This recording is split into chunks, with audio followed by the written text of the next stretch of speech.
समास के बारे में जानकारी देने जा रहे हैं। किसके बारे में? समास के बारे में जानकारी देने जा रहे हैं। ठीक है, ये आपके हिंदी के चैप्टर में है। ठीक है, और हम समास के बारे में जानकारी देने जा रहे हैं। ठीक है, आप लोग ध्यान पूर्वक सुनिए। ठीक है ना? आप लोग ध्यान पूर्वक सुनिए। देखिए, आप समास, सबसे पहले समास कहते किसे हैं? ठीक ना? समास कहते किसे हैं? ठीक ना? दो या दो से अधिक सार्थक शब्दों के मेल से, बोलिए,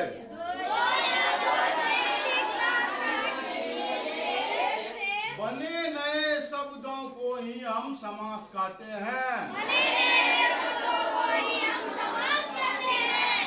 दो या दो से अधिक सार्थक शब्दों के मेल से बने नए शब्दों को ही हम समास कहते हैं। यहाँ तक समझने में किन्हीं को दिक्कत? अब देखिए कैसे, जैसे रोग से मुक्त, उसको हम कैसे कहेंगे? रोग मुक्त कहेंगे, कह सकते हैं ना? रोग से जो मुक्त है उसे रोग मुक्त भी कह सकते हैं। इसमें कोई दिक्कत? इसीलिए आप देखो, रोग से मुक्त थोड़ा सा लंबा है, उसको शॉर्ट कर दिए। ठीक ना? रोग मुक्त हो गया। गंगा का जल, गंगा जल, ठीक ना? गंगा का जल, उसको हम बोलेंगे गंगा जल। यहाँ तक समझने में नहीं दिक्कत किसी को?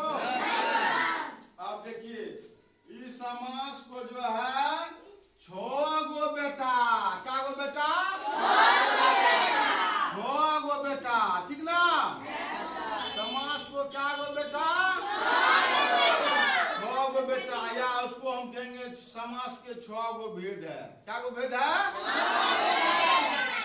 ठीक ना? या उसको समास को 6 गो बेटा है कहेंगे। ठीक ना?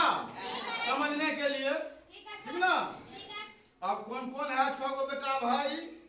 अब यही भाव समास, पहला बेटा क्या है? दूसरा बेटा कौन है? तत्पुरुष समास।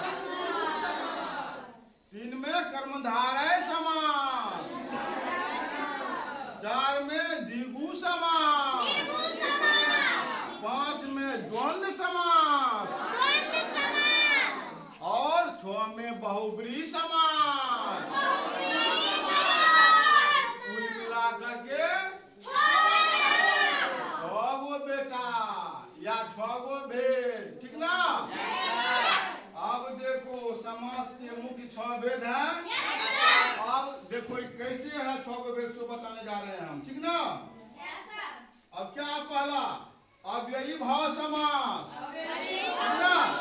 ये जो हम TLM के माध्यम से हम बताने जा रहे हैं, गतिविधि करके बताने जा रहे हैं। ठीक ना?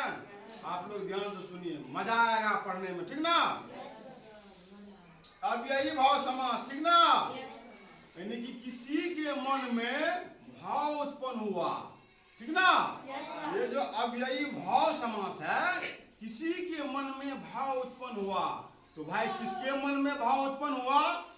पुरुष के मन में भाव उत्पन्न हुआ। तो क्या हो गया उससे? तत्पुरुष समास हो गया। यानी कि मन में भाव उत्पन्न हुआ। ठीक ना? और भाव जो उत्पन्न हुआ तो किनके मन में उत्पन्न हुआ? पुरुष के मन में उत्पन्न हुआ। तो उससे क्या हो गया? तत्पुरुष समास। ठीक ना? जब ये पुरुष जो है, जब अव्ययी भाव किसी के मन में भाव उत्पन्न हुआ, पुरुष हो गया, तो उसके मन में हुआ जो किसी कर्म को करने का। ठीक ना? जब वह कर्म करने लगा, काम करने लगा, तो उसके मन में जो है, उसके मन में क्या हुआ? उसके कोई जो कर्मधारय समास हो गया। अब कर्म जो करता है, ठीक ना, तो कोई आदमी जो है ना किसी में से दोगला किस्म का आदमी हो जाता है, ठीक ना।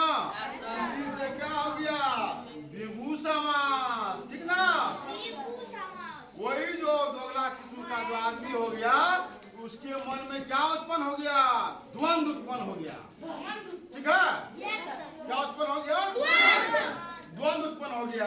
और जब द्वंद्व उत्पन्न होगा तो किसे आज करेगा, द्वंद्व किसे करेगा, घर के बहू बेटी एक साथ न करेगा रे। तब क्या हो गया, बहुब्रीहि समास, ठीक ना। किसी के साथ द्वंद्व करेगा, घर के बहू बेटी के साथ करेगा, क्या हो गया, वह द्वंद्व समास, ठीक ना। यहाँ तक सामंजस्य किन्हीं को नहीं दिखा। अब देखिए, अब यही भाव समास, जिस समास का पूर्व पद प्रधान हो, जिस बोलिए आप लोग भी,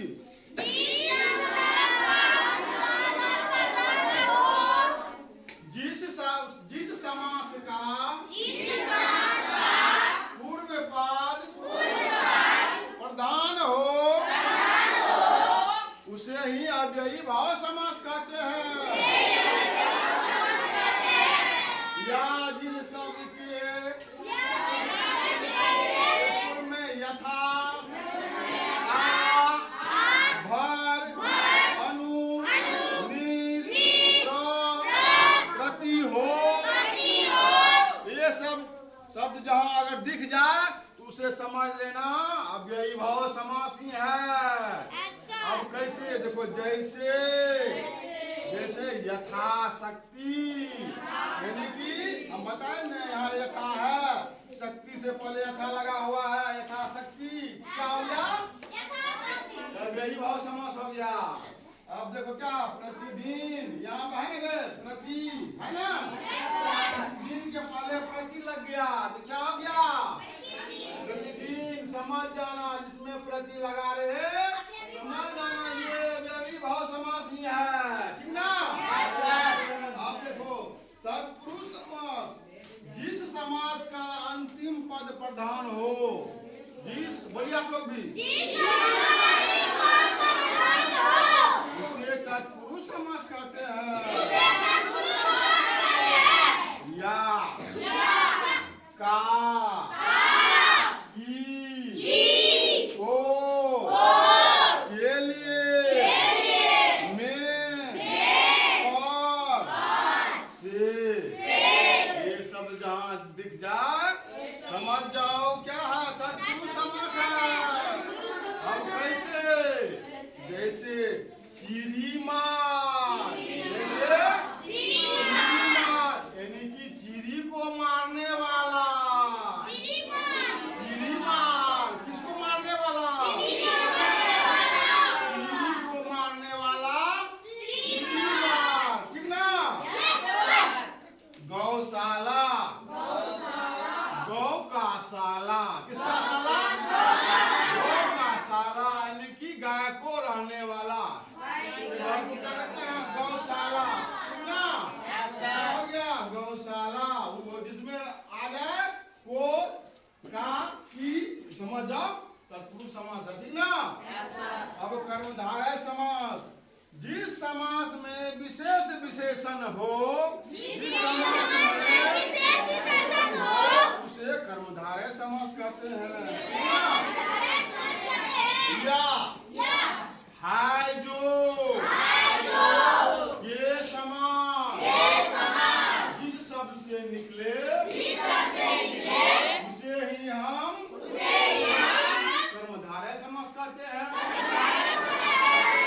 अब कैसे, जैसे महापुरुष, यानी कि महान है जो पुरुष, है जो निकल के आ गया ना, अर्थात महान है जो पुरुष, यानी कि वह क्या हो गया, महापुरुष, क्या हो गया, महापुरुष। चंद्रमुखी, चंद्र के समान जिसका मुख हो, क्या हो गया, चंद्रमुखी के समान आ गया ना, ठीक है। अब देखो क्या है, द्विगु समास, जिस समास में पूर्व पद संख्यावाचक हो, कौन सी हो, जिस समास में पूर्व पद संख्या मतलब गिनती, ठीक ना? इसे हम क्या कहेंगे? विभु समास। अब कैसे? विभुज, जैसे में त्रिभुज, अर्थात तीन भुजा जिसमें हो उसे त्रिभुज कहते हैं, ठीक ना? तीन को भुजा आ गया, गिनती आ गया ना, संख्यावाचक बन गया। जैसे और फिर देखो क्या है? दो पहाड़, कितना? यानी कि पहाड़ से पहाड़ दो आ गया, संख्या में आ गया ना, दो पहाड़ हो गया। तिरंगा, तीन रंगों का जो झंडा होता है, झंडा में कितना कलर होता है? तीन कलर होता है, ठीक ना? इसमें भी गिनती आ गया, तिरंगा में तीन कलर का तो हो गया, फिर इसमें संख्या आ गया, ठीक ना? यहाँ तक समझने पे नहीं दिक्कत? आप देखो द्वंद्व समास, जिस समास में दोनों पद प्रधान हो, दोनों पद प्रधान हो, या और या जैसे शब्द निकले तो उसे कहते हैं द्वंद्व समास। जैसे नदी और नाले के बीच में जहाँ एफन है, डैश है ना, इसका अर्थ क्या निकला? नदी और नाले, नदी और नाले। अब देखो राधा कृष्ण के बीच में एफन है, इसे क्या निकला? राधा या कृष्ण, राधा या कृष्ण। अब लास्ट में बहुव्रीहि समास है आपका, ठीक ना? समास में आए पदों को छोड़कर जब किसी अन्य पद की प्रधानता हो तो उसे ही